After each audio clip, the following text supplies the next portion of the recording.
Okay, thank you everyone for being here. We'll bring tonight's city council meeting in order. Please rise for the pledge. Pledge Allegiance to the flag of the United States of America and to the republic for which it stands, one nation, under God, indivisible, with liberty and justice for all.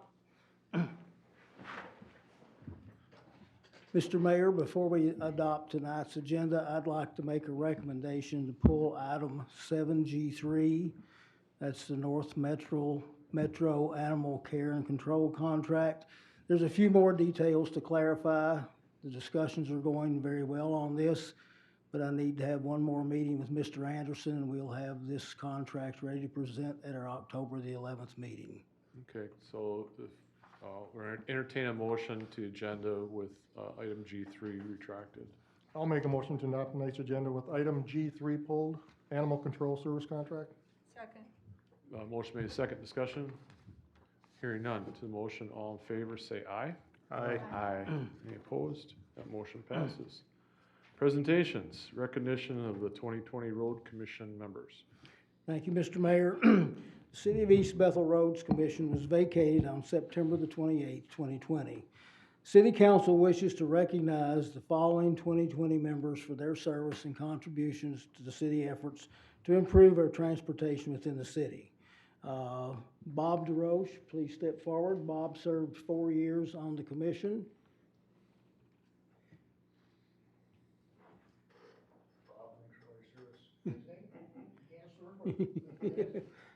Why don't you stay up here, Bob? Tom Ike. Tom was a 2-year member on the commission and served as a volunteer in an interim capacity for a while. We were having trouble getting members. Thank you, Tom. Thank you. Ron Kohler. Ron was a 3-year member of the commission and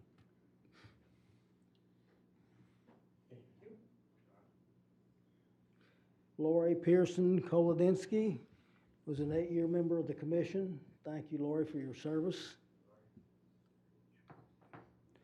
And Jim Smith was a 1-year member of the commission. 2 members of the commission that couldn't be here tonight are Dan Nowick, who served 5 years, and Denny Murphy, who served 11 years. We thank you all for your service. And Nate, can you take a picture? Yeah. I can use mine. I got it. Okay.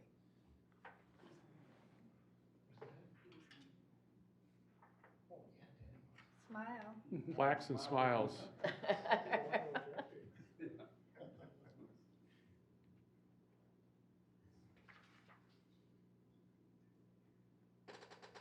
Good. All right. Thank you.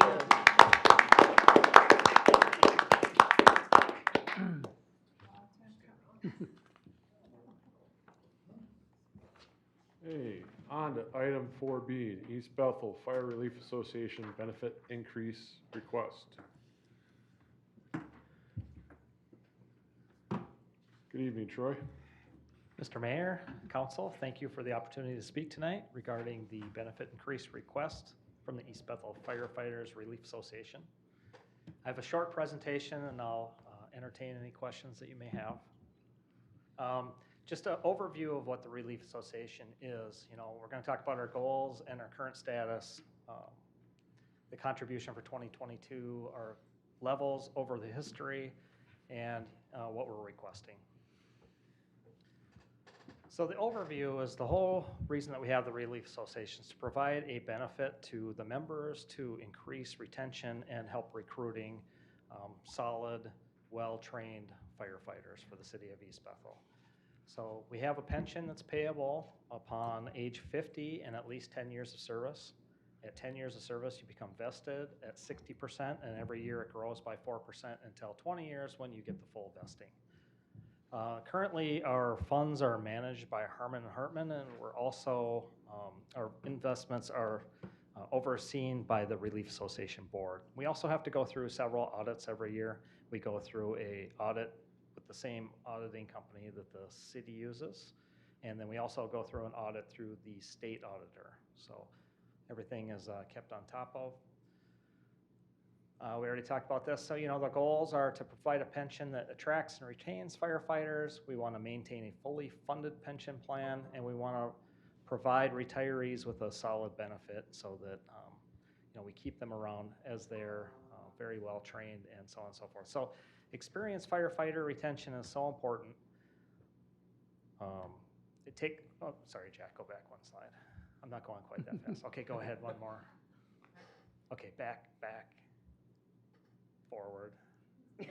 Next time I'll control it. All right, one more forward. Well, okay, we'll just start here. So the short-term goals, we always want to maintain a, what are you doing to me? Hang on. Just rip the mouse out of it. There you go. Go stand at his mic. All right, wow, it got really hot in here all of a sudden. All right, so we want to maintain a self-sufficient 100% fully funded plan. I mean, that's always the goal. We always want to be fully funded. So we never want to ask for a benefit increase if we think it's going to make us not fully funded.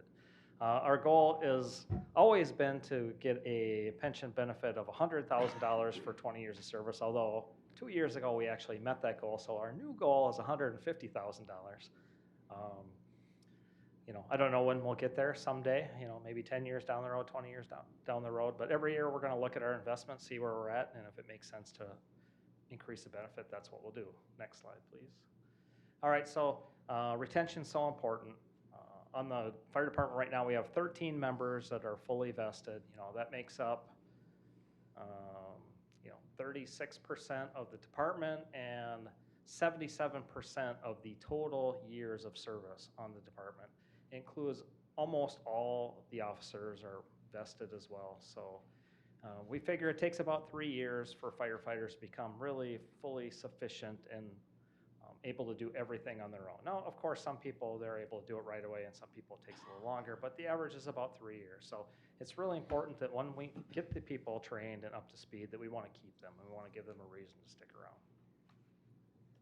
All right, so where does the money come from? So most of the money in the Relief Association account comes from our investments. About 60% comes from investments. The city contribution makes up about 7%, and the other big place where we get our funding is through state aid. So the state provides monies to the relief associations every single year that comes from homeowners insurance. It's basically 2% of homeowners insurance goes back into the fire service. And what they do is they calculate the size of the community and the number of houses that are there, the number of population, and then they take the money, they divvy up, and they give it back to the relief associations. And the whole reason to do that is to help retain and recruit good firefighters for the cities. So you can see that most of the money comes from investment earnings and state aid. All right, the next slide talks about where does the money go. So it goes to administration, which is roughly $10,000 a year for audits mostly, and for pensions. And some years we have pensions that are paid out, other years we don't have any pensions that are paid out. All right, so you can see right here, this is our history that shows the state aid, which is in the blue, and then the city aid, which is in the green. And you can see that the state aid pretty much goes up every single year, and the city aid is nice and stable, which is just where we like it. All right, and this is the most important graph right here. So what we want to see is we want to see our assets higher than our liabilities. We want to be fully funded all the time. So there should be a gap in between the assets, which is the black line, and the liabilities, which is the red line. And you can see right now we're kind of heading into out of whack territory. We always want to be at least 10% funded so that if we have a bad year in the stock market, we can weather that storm. So where do these numbers come from? So they came from the state auditor's report that they do every single year after they receive all of the different cities' relief association audits. And the final two numbers are, the second to the end column is, those are the numbers that we provided with our state auditing forms this year, although they haven't been double checked by the state auditor. I'm sure they're correct. And then the final column is the prediction for next year. So you can see that we have a very large gap between our assets and our liabilities right now. So if you go to the next slide. Troy, Yeah. back on that slide, Yeah. the assets I think are pretty straightforward. What constitutes the liabilities? So liabilities are the pensions that are due to be paid out. So it's a calculated It's a pension calculated payouts. amount. Yep. Okay. Yep. So basically, if you take all the firefighters, figure out how many years of service they have today, and if you were to pay them out today, that would be what the liabilities would be. Okay, so part of the state auditor's forms that we fill out every year is there's a maximum benefit worksheet that's calculated that tells us what the maximum benefit that we could offer is. And when we did the form this year, it came out to $5,400 per years of service would be the maximum benefit that we could offer to our members. Next slide. Okay, so when we decide whether it's time to ask for a benefit increase or not, we go through a bunch of what-if scenarios, like, super prudent to do. So what we like to look at is what would happen if we had a break-even year, so there was a 0% rate of return. And we like to look at what would happen if we had a bad year, so basically a negative 7.5% rate of return. And then the bottom area is where I looked at where we're at as of last, I think Monday. Year to date, we were at, what's it say there, 7.7% rate of return.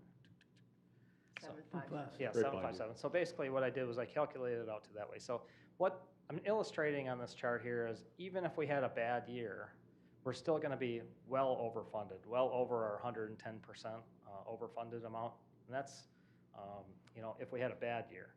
If you look at our portfolio over the last 1 year period, this is year to date, if you look at the last 1 year, we're up 18%. Next. All right, so this just shows the history of the benefit. It's just interesting to see how it's changed over the years. And, it is going up, but we also have a very large portfolio as well.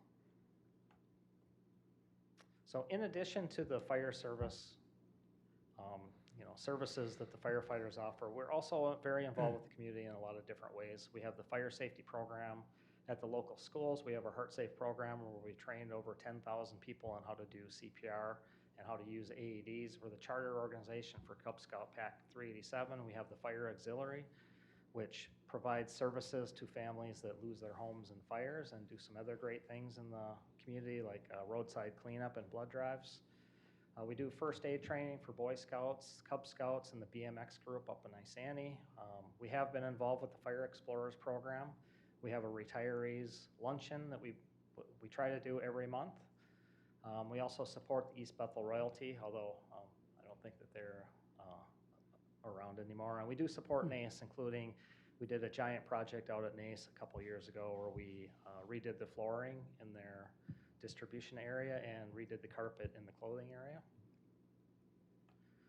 So what we would like to do is we'd like to increase our benefit from the current $5,000 per year service to $5,400 per year of service.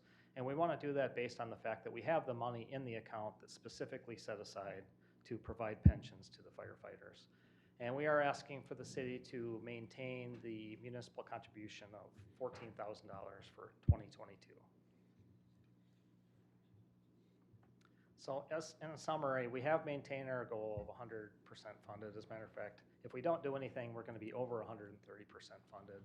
And to maintain this goal, we just need healthy investments, which we're doing. We want prudent yet competitive benefit levels. And if you look at the surrounding cities and other cities of our size, our benefit level is very much in line with what you see in the other cities.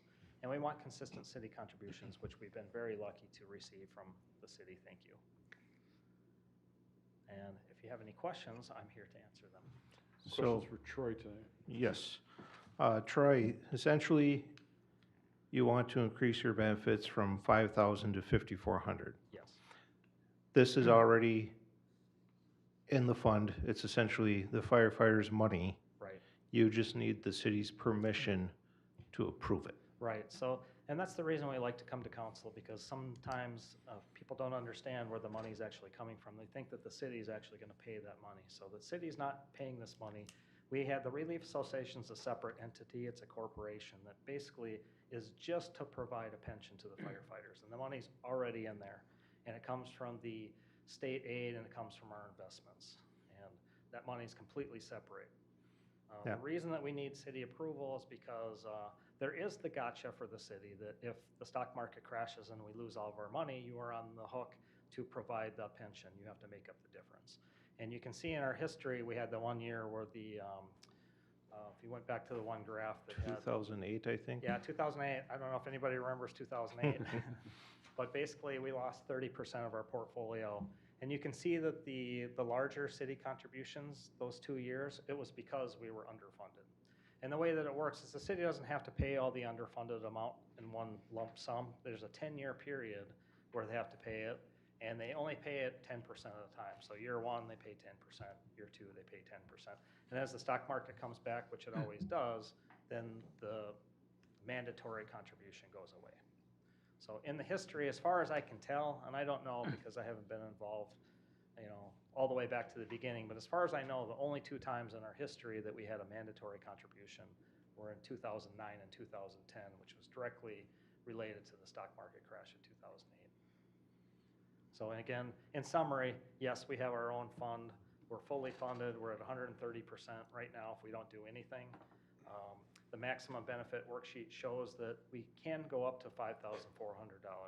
And if we do that, even if the stock market crashed the rest of the year and we had a terrible year and ended up at minus 7.5%, we still would be more than 110% funded.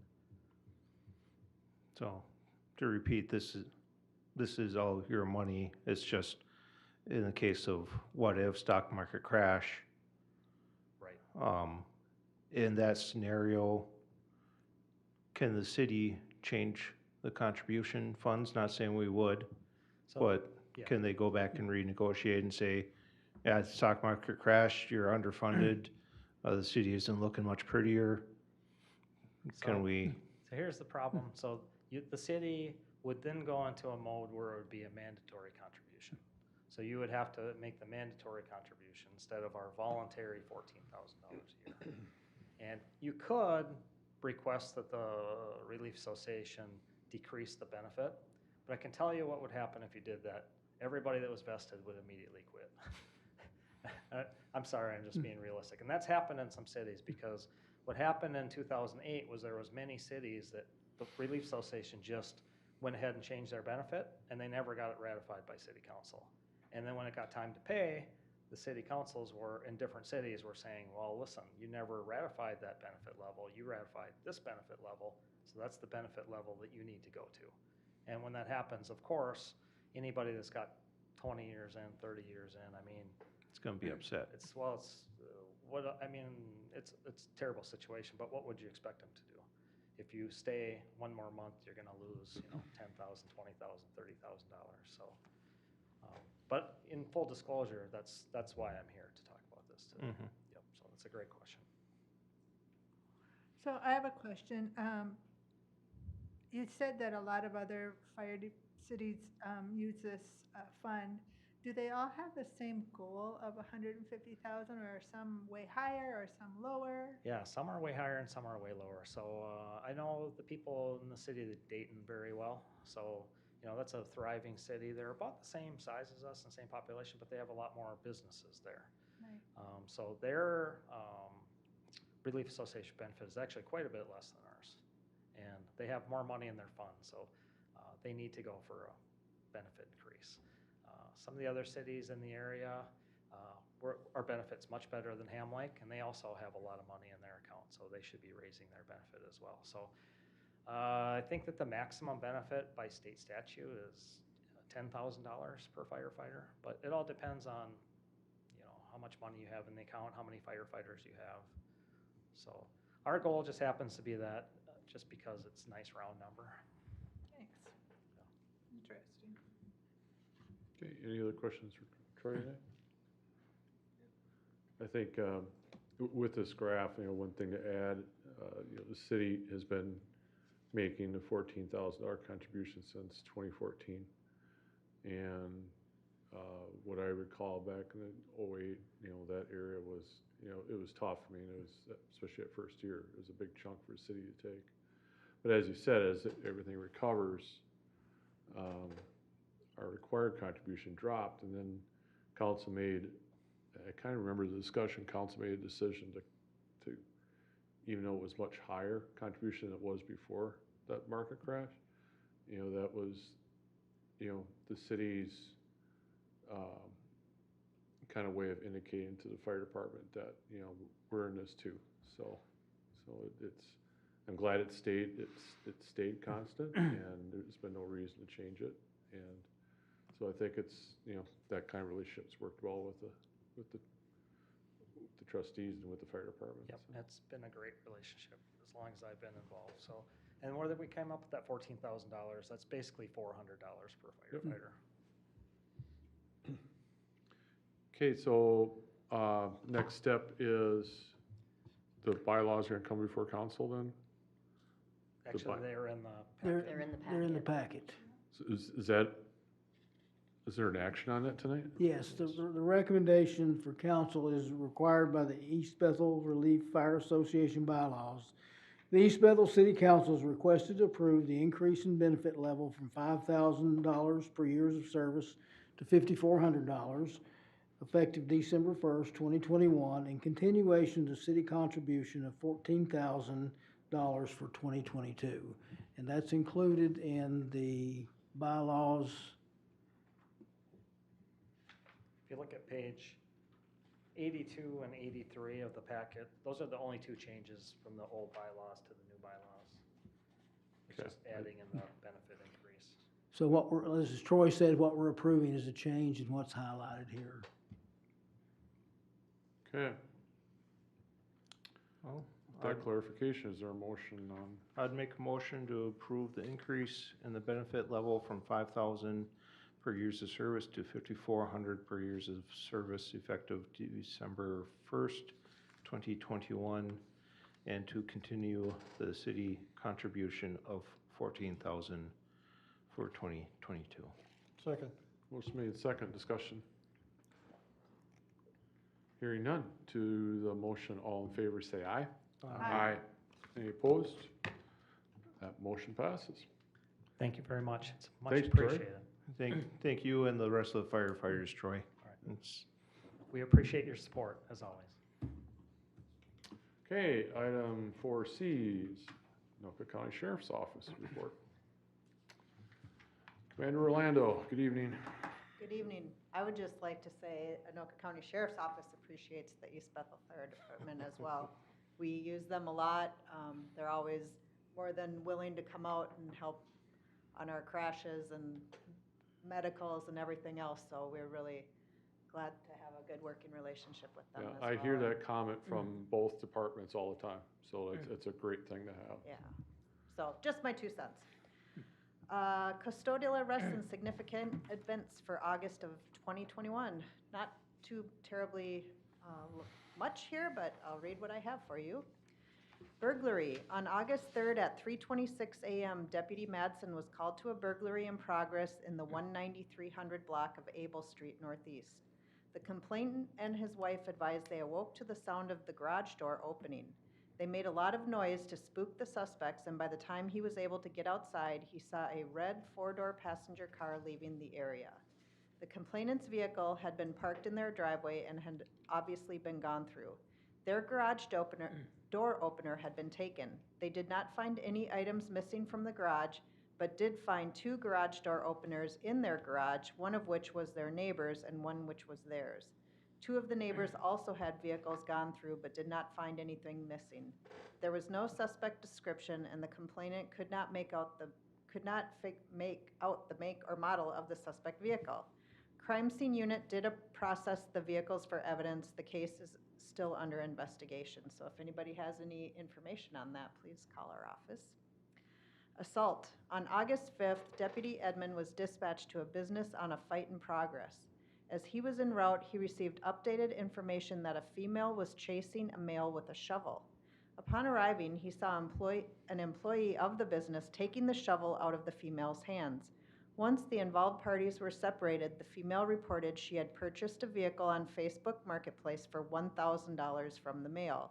She reported he had asked for a ride from where they were in South Minneapolis to northern Anoka County. During the drive back, she decided she did not want to purchase the vehicle anymore and asked for her money back, which the male refused to do. She became irate and began assaulting him, at which time he pulled into the business to get away from her. She then began chasing him with a shovel. The male did have a swollen eye from the assault. The female was issued a citation for 5th-degree assault and transported to a location in Ham Lake. And our calls for service year-to-date For the month of August, we had 509 calls for service, which was up a little bit, about 30 calls from last month, but overall, our calls for service from last year are down by about 300. And the only other thing I had was just a reminder that this Wednesday is the Sheriff's Office open house. So if any of you are interested in coming down and seeing, we're not doing the interior tour of the facility because of, the COVID thing, but we are having all of our specialty vehicles, and we've got a couple helicopters coming in, and we have Andover Fire, just because we're in Andover. We have some Andover Fire trucks that are there, and Alina will be there, and that kind of thing. So if people are looking for something to do on Wednesday from 4 to 7, we usually have a pretty good turnout, so if it's... Yeah, if you haven't been to an open house there, it's a good experience. It's good. Yeah. It's a learning experience, and looks like nice weather for Wednesday for outside, so Knock on wood. knock on wood. That's off Hanson Boulevard, Yes. that one? Yep, Hanson and Bunker. Well, south of Bunker, but yes. Hanson and 133rd. Look for the flashing lights. so. Yeah, on the corner. Or the crowds. Any questions for Shelley tonight from council? Any questions for the audience? All right, Shelley. All right, thank you. Thank you very much. Have a Have a good Shelley. night. And now, our East Bethel Fire Department report. All right, I'm back. By the way, Shelley, we really like working with you folks as well. So they're top-notch all around. We couldn't get better value for the contract that we have for these folks. They're wonderful to work with. They're outstanding on every call, very professional, and couldn't ask for a better team than we have in the city right now. And it's the citizens that benefit the most out of Right. this relationship, so Yeah. that's great. All right, fire department report. So you can see a list of all the different calls that we went on in the month of August. The total number of calls was 66 calls. As always, the majority of those were medical calls, 45 medical calls. We had 1 car crash, 2 alarms, 7 burning/smoke alarms, 3 other calls, 6 fires, which is a large number of calls for fires, and 2 mutual aid calls. Fun fact for you, last year was our record year. We had 700 calls for service last year, and year-to-date, we're at 620. That's as of right this very second. Okay, so if you do the math, that brings us to 838 calls, which is just under 20% more than last year, which was already a record year. So it's been insanely busy. And everybody asks me, well, what are you more busy with? And it's across the board. We're busy with medicals, we're busy with fires, we're busy with mutual aid calls, we're busy with car crashes, we're busy with everything. So one thing that's kind of interesting is we're getting more COVID calls this year than we got last year at the same time too. And that's very interesting as well.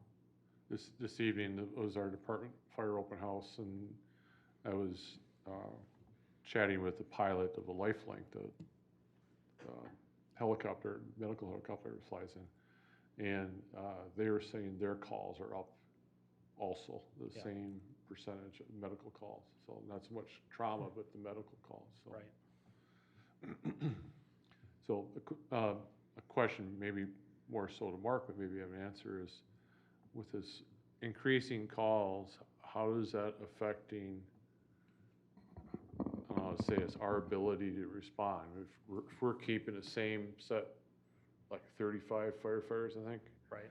if we keep that year to year and the calls keep going up like this, I mean, is there a time where, I'm sure other departments look at this too, is there a time where you have to bump up your membership to Yeah. cover?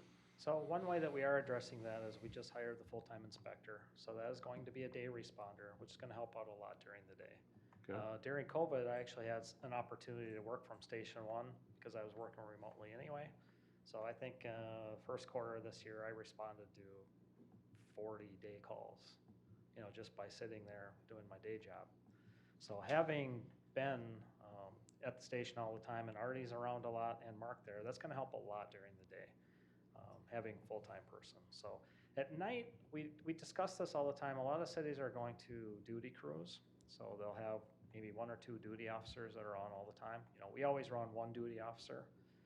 So we always know that we're gonna have 1 person on the call, which, to be honest with you, a lot of calls, you really only need 1 person. Obviously, we want more, but most calls, we really don't need 10 or 11 people, especially if it's 2 o'clock in the morning and it's, a fairly minor medical call. A lot of times people call just because they don't have any way to get to the hospital, so they just need, they need help getting in the ambulance.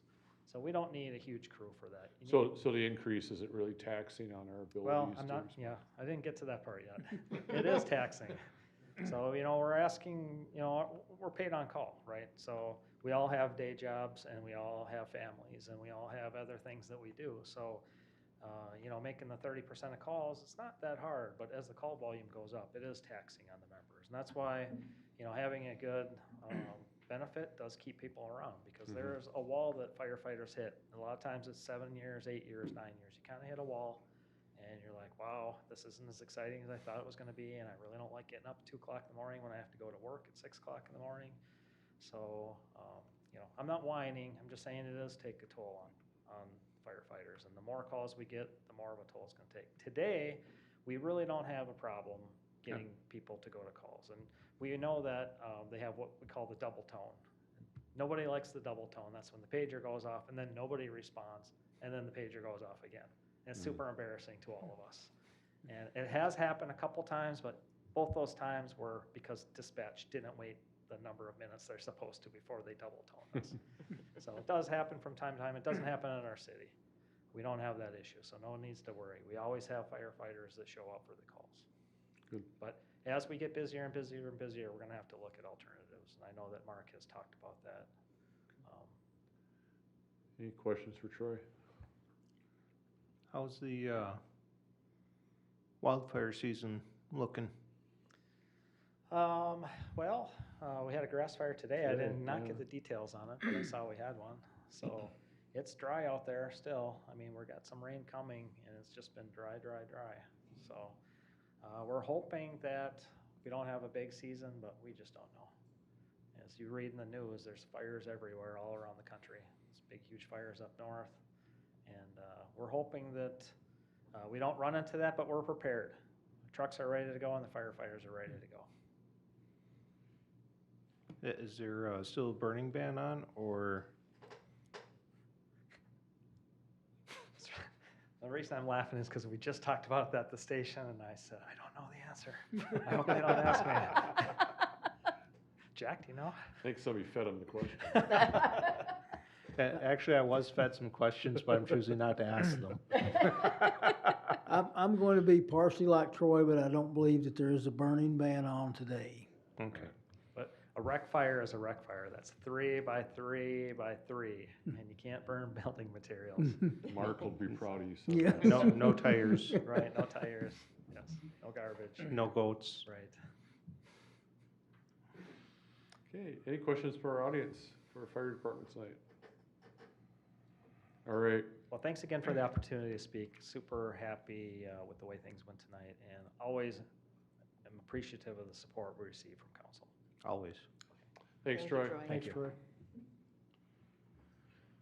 Okay, on to our consent agenda. I'll make a motion to adopt tonight's consent agenda. Second. Motion made second, any discussion? I'd like to pull item B, please. I'd like to pull item E.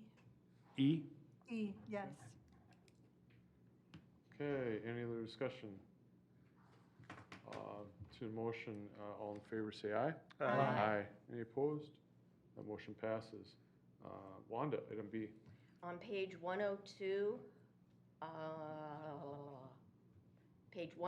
there are 2 typos that are fairly significant. One is the 5th paragraph from the bottom. The last line reads, Voss believed they should delete the working instead of wording without adequate security.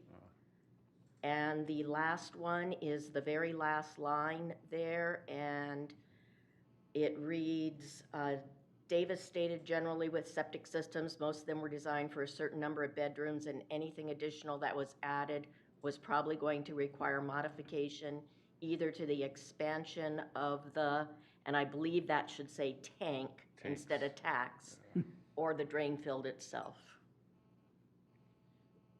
And that's all I have. Okay. Would you like to make a motion on that? I'll make a motion. Is there a second? Second. Okay, motion made second. Discussion? Hearing none. To that motion, all in favor, say aye. Aye. Aye. Any opposed? That motion passes. Suzanne, item E. Item E is regarding the purchase of a diagnostic scanner, which I don't have a problem with. My question is, do other cities have these? And would we be interested in sharing with other cities if they don't have them? Nate, you want to address Ms. Circle's question, please? Good evening, Mayor and council members. To my knowledge, some cities do have this program. We've researched it over the past few years. We've looked at a few different vendors out there. This one has the benefit of being able to scan all of our equipment based on any manufacturer.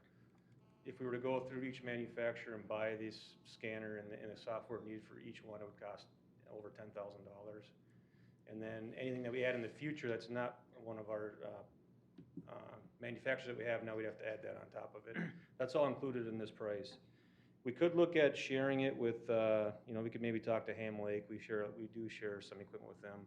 Typically, we've each purchased our own equipment, and then if they need to borrow for something, we'll share, a piece of equipment like that. This thing might be a little tough to share because you kind of need it right away when you need it.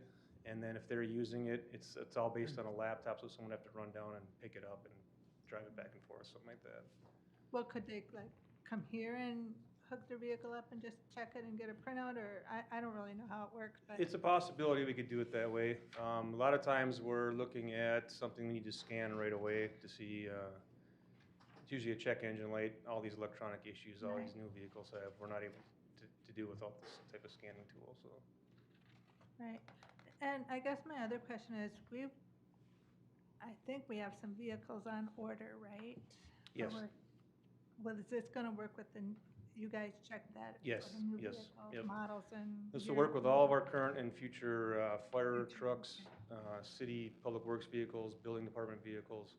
And we can add on in the future if we wanted to, we can add on off-road equipment like a motor grader, front end loader. But with only one of each of those pieces of equipment, we don't think it's cost effective to do that right now.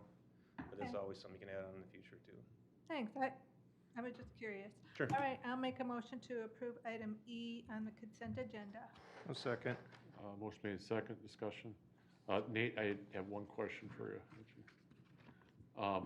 So cost of this item is roughly $6,800, and there's a maintenance cost. How, I know it's not easy, but how is that gonna save the city costs in the long run? It's tough to do the numbers on that. It's each time we bring a vehicle in to get scanned, it's $150 right up front. There's also the time involved of two people usually having to drive the vehicle to the location. A lot of times we have to leave a vehicle there so they can take care of it when their time allows. So it's out of service for a few hours. There's a couple hours of employee costs to get it down there. And a lot of times we try and diagnose this stuff ahead of time on our own before we hit the wall and have to take it to an outside vendor. That'll cut back on all that time too. So it's hard to quantify, but we think it's a prudent purchase for the city. It would allow our snow plows and our fire trucks to stay in service quicker. Oh, sure.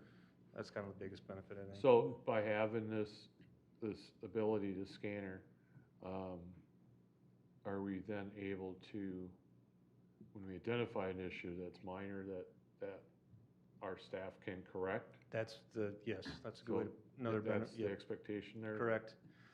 And there's times when, some of our staff will think they have it figured out. We have a really cheap scanner that gives us kind of a general code. We'll replace that item first, thinking that's the issue, and turns out that's not the issue. And trying to troubleshoot it down the line. This should help us get a lot more precise on the initial go through. So. Okay. Any other discussion? Just as kind of a general example, Nate says it's $150 for the scan. The time you utilize, two people take something down and pick it up, it's gonna maybe cost $300 to $500. So we do 12 to 15 scans, and we've essentially got this piece paid for. Well, and I can imagine too that, if it was something simple that we could have fixed in-house, the truck's already in the Yeah. shop, you're gonna have them fix it anyway, so Correct. that will add on to it too, so. We just demoed the product, and we had a fault code go off in one of our diesel trucks, and it was an EGR valve. And there's a few of those on the truck. Well, this software shows you what the part looks like. It brings up a diagram of the engine, shows you where it's at on the engine, so it's just literally go right here, change this part, hit it back in there, and good to go. So it's not your auto store check engine? No. Good, I'm glad you said that. It kind of helps justify the cost, so. Yep. Thank you. Okay, any other discussion? And to the motion, all in favor, say aye. Aye. Aye. Any opposed? That motion passes. That completes our consent agenda. On to new business. Item 6C1, Park Commission Liaison Appointments. Appointments to commission, committees, authorities, and WMOs are recommended by the mayor and approved by city council. A council member is assigned to the Parks Commissioner as a non-voting liaison. The purpose of this position is to provide a direct link to and communication between the council and the commission. As Shelley Beck resigned as a city council member on August 10th, 2021, her position as the council liaison to the Parks Commission is now vacant. Staff is requesting Mayor Voss appoint and council approve a council member to fill this vacancy. I am going to propose or recommend that we appoint Wanda to the Parks Commission. I would agree with that. We can need, with that, can we get a motion from council? I'll make a motion to approve Wanda McLaren as the new liaison for the East Bethel City Parks. Second. Motion made, second, discussion. Hearing none to the motion, all in favor, say aye. Aye. Any opposed?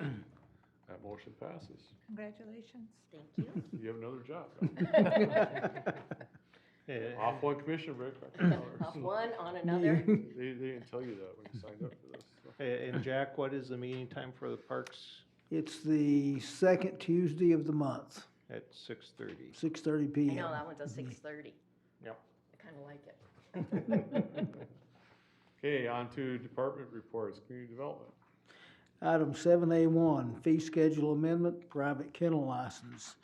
At the September 13th, 2021 City Council meeting, council was advised by the city attorney that an interim use permit was not required for a private kennel and that by city code, a license is issued by the city for this use.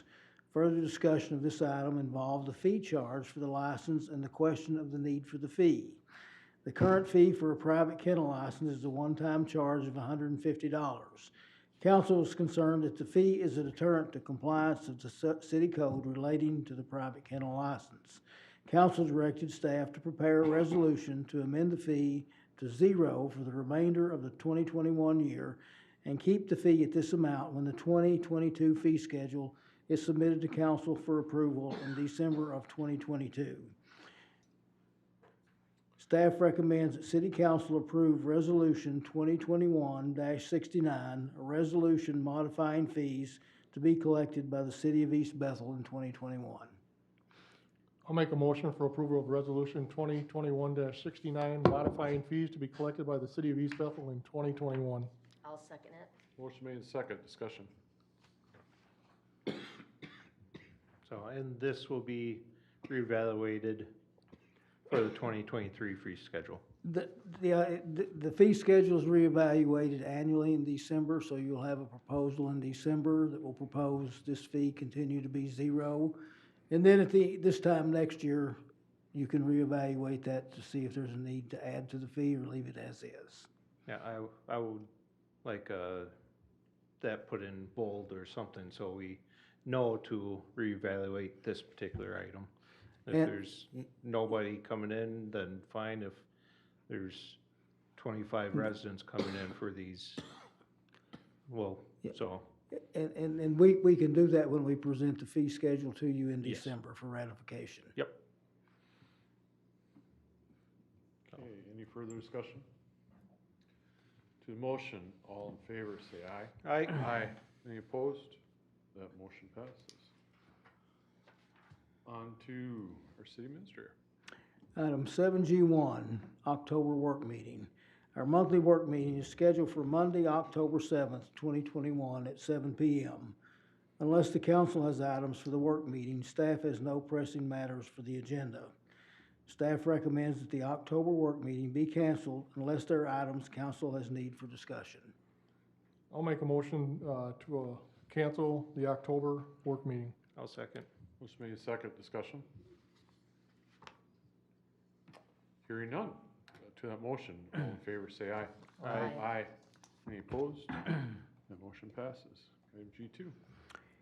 Broadband interview panel recommendation. City Council approved the advertisement for proposals for a broadband internet service plan at the May 24th, 2021 City Council meeting.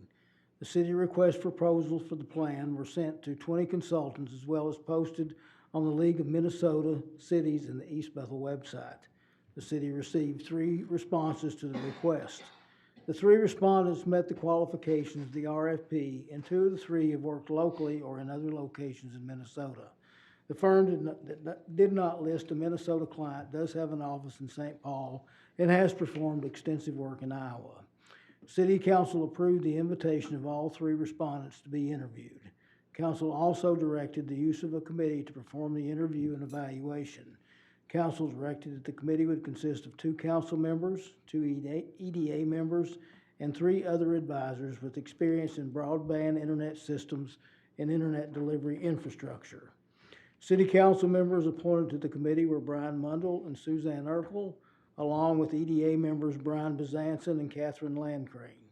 The advisors selected for the panel were Jana King, Economic Development Services out of Roseville, Samantha Markham, Anoka County Regional Economic Development Director, and Dan LaCoutts, Anoka County Deputy IT Director. The broadband interview panel interviewed the firms of H.R. Green, Finley Engineering, and Design 9 on September 20th, 2021. The interview consisted of a 25-minute preparation of the company's proposal, followed by a 30-minute question and answer session with the panel. At the conclusion of the interviews, the panel reviewed the proposals and recommended Finley Engineering as the consultant that best met the requirements of the RFP and had the most experience in dealing with municipalities of our size and demographics. Estimated time to complete the plan would be approximately 4 months. References from both municipal clients and professional associates were good for all the firms, with Finley Engineering receiving the most consistent satisfaction and endorsement ratings. Finley's cost for the preparation of the plan is presented in their RFP was $61,000. Generally, costs for this service are provided as a proposed estimate, but final costs are usually negotiated dependent on the types of services selected by the city. EDA funds are available and appropriate for a broadband internet plan for the city of East Bethel up to $80,000.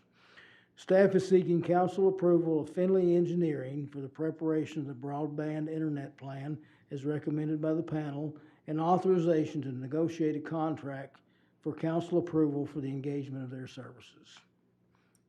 I'll make a motion to approve Finley Engineering for the preparation of the broadband internet plan and authorization to negotiate a contract for council approval for the engagement of their services.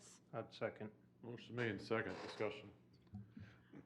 I just want to say I was there, and I went in there after researching all of the packets with one of the other companies in mind as my favorite. And I have to say that H.R. Green actually had a beautiful handout that they pressed out and a pen and everything else. But their answers, they spun everything and beat around the bush and never gave direct answers.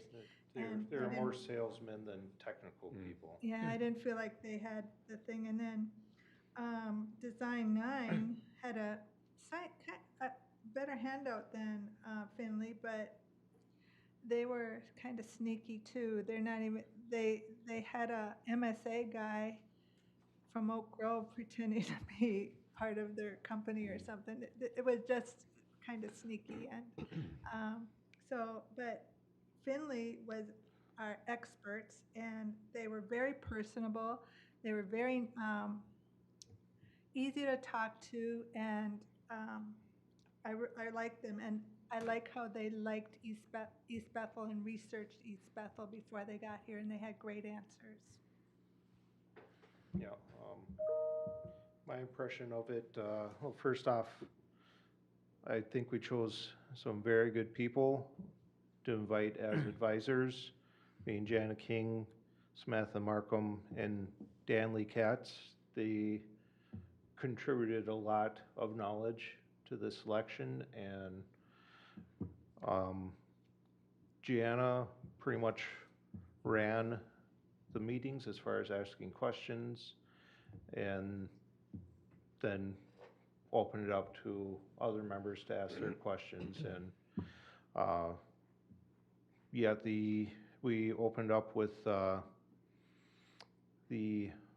first company, HR Green, and like Suzanne was saying, that they talked a lot and a lot and a lot and a lot and a lot, and you know, they looked really good on paper, and they did a good salesman act, but that's what it felt like, more of a salesman act. The next interviewer was Finley, and then Design 9 was the last. I believe that Design 9 did have a lot of technical knowledge. I believe that they absolutely knew what they were talking about. But it's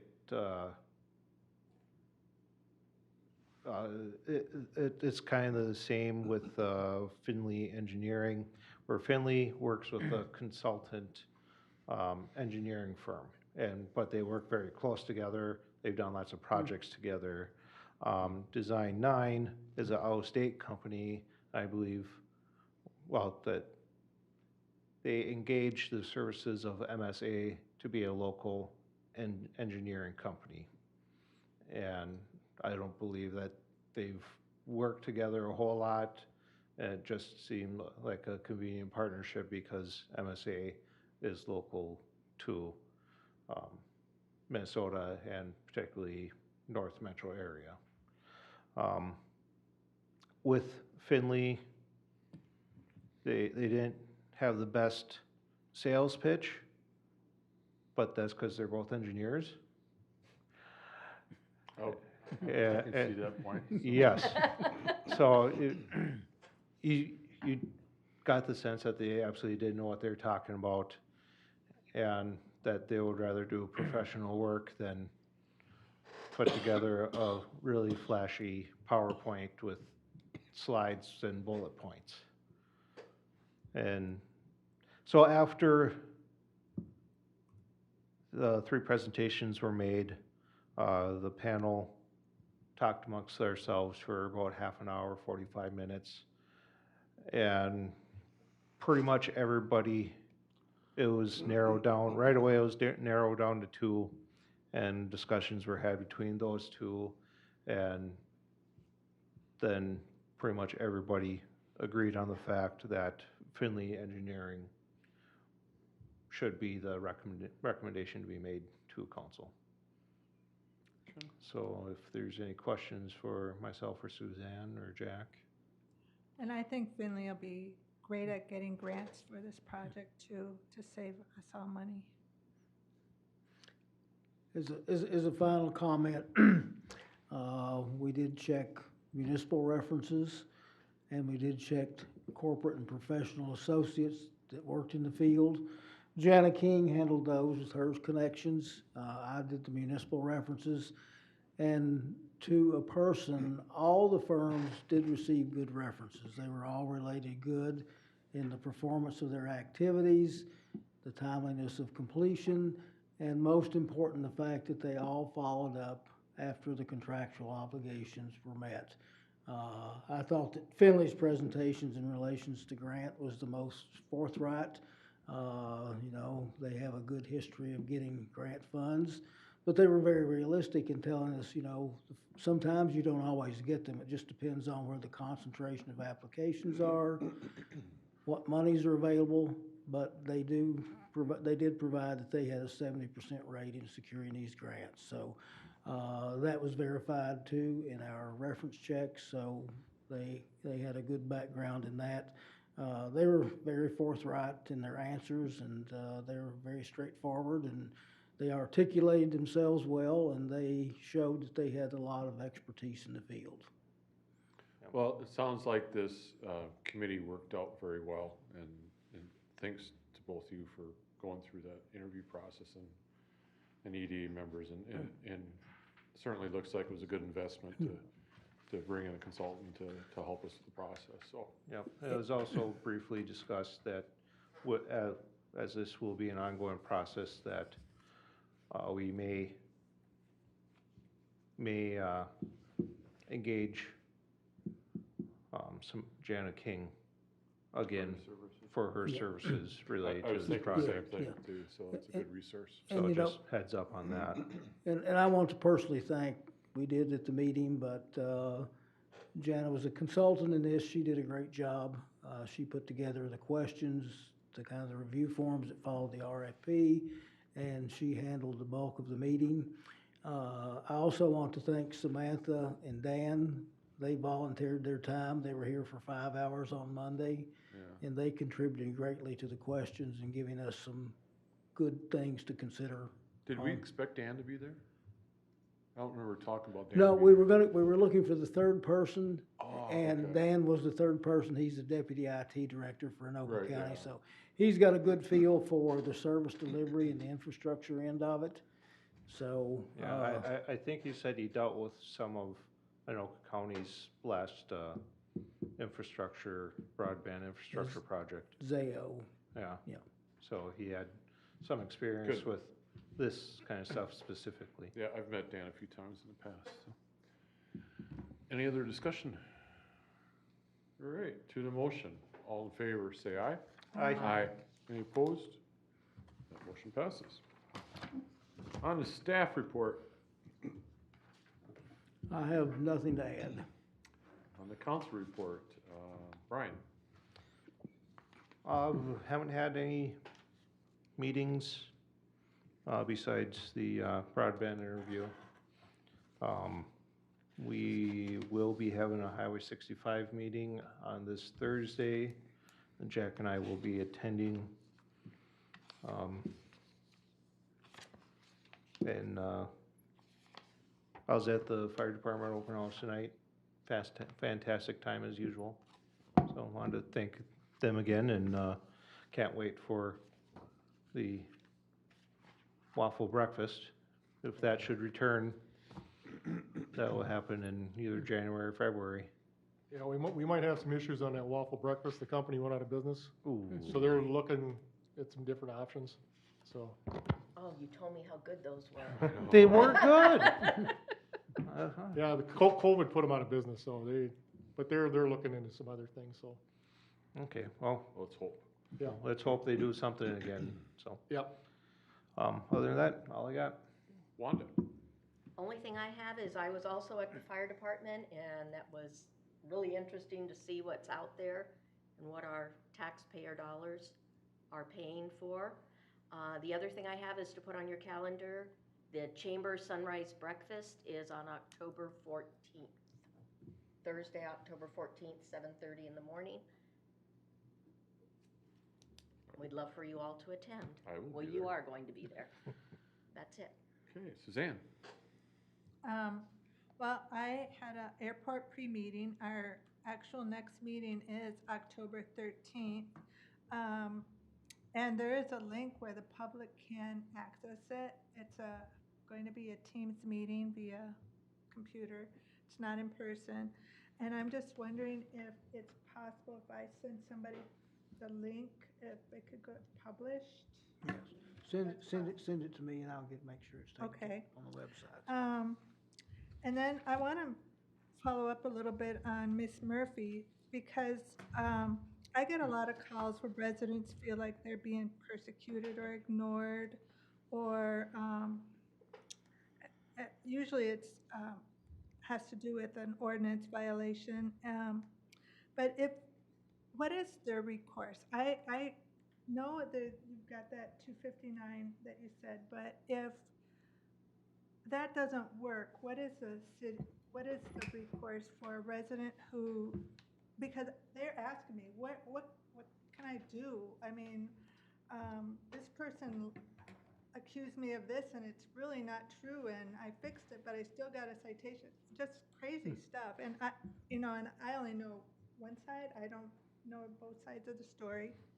I feel like I don't want to get that far involved in it. I just listen and I tell them I don't know. Call Jack. But what is their recourse? I had one actually claim that our attorney filed documents, they were going to court, and it was a court issue, and there were some things in there that weren't true. So, and in that case, what is the recourse? I don't know, and I'm asking, what is the recourse for our residents if something like this is going on?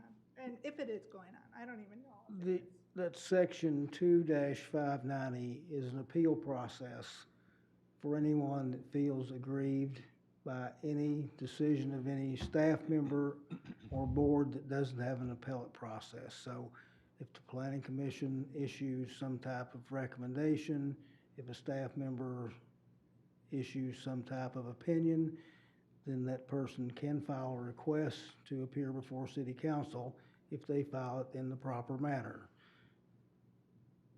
And if they don't put confusing statements in here that they want it later rather than soon, the person's out of the country. So that's their avenue of appeal.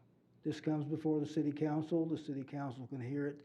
In Miss Murphy's case, it wasn't exactly an administrative appeal, but she appeared before city council in the fall of 2018 regarding essentially the same issue. Now, is that on the minutes? Because Yes. she doesn't think she ever had any kind of a hearing. I said it wasn't an appeal. She appeared on the same issue and discussed this at the public forum. Oh, public forum.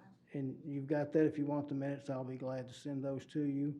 In Miss Murphy's case in particular, their appeal request wasn't presented properly, and it was confusing as to when they wanted it. Out of respect for Mrs. Murphy and the fact that she said she was having medical treatment out of the country, we were waiting on their attorney to respond back to us. But the section 2590 is their appeal process before the council, and if the council doesn't follow up with a positive response to their appeal, then they can take it to court. Okay. So I was gonna ask this to my part, but the administrative hearing process that we just went through last week, isn't that also an option? That's if you get a citation. That's for a citation? Yes, Okay, correct. Okay. Okay, the other thing I want to say is tomorrow night I have the planning commission, and I want to remind people that there's a public hearing for all the zoning, because I've been getting a lot of people saying everything's already decided on this zoning, and I'm like, I think there's still a public hearing coming, so it's tomorrow night. So if people out there can hear me, go to the planning commission if you have any issues with this zoning stuff coming up. Don't ask me about it. Take it to the public hearing. And on that also, the one, when the notice was mailed out, the notice really didn't inform the residents what the change was. It just Right. showed a map, and that was kind of disappointing, as I thought were going to have that in there. But the only substantive change at all is the change reduction in the setback required from 10 feet to 7 feet for the new Coon Lake resident district. So the fact that everyone got this letter and there's a map and it looks kind of overwhelming. When it comes down to it, we're making it easier for residents so you don't have to get variances. And that's really the only, other than that, it's just editorial changes, so. So it's unfortunate that wasn't explained in the letter to the residents, but, so hopefully we won't have 500 people show up tomorrow night, but. Yeah, it's just a setback change. Is that it? That's all I have. Okay, Thanks. Tim? I too was at the fire department open house. I just want to thank all the other vendors involved, the East Bethel Lions, Lifelink, the helicopter was there, Cedar Creek was there, and Connexus Energy dropped off some stuff for the kids. And last Tuesday, September 14th, we had our Upper Rum meeting. We're in the process of finishing up the joint powers agreement. Hopefully you have that out by November, December. So Chris, you'll be able to hopefully get to read that. And then we also had an update on the Rum River riverbank stabilization and the Lake George shoreline stabilization. That's all I've got. Okay. I kind of said my piece, and so that's really all I had for tonight, other than the open house. I was there too, the fire open house. It was a good event. So with that, I'll entertain a motion to adjourn. Make a motion? Second. Motion made in second. All in favor, say aye. Aye. Any opposed? That motion passes. Our meeting's adjourned. Thank you, everyone. Have a good night.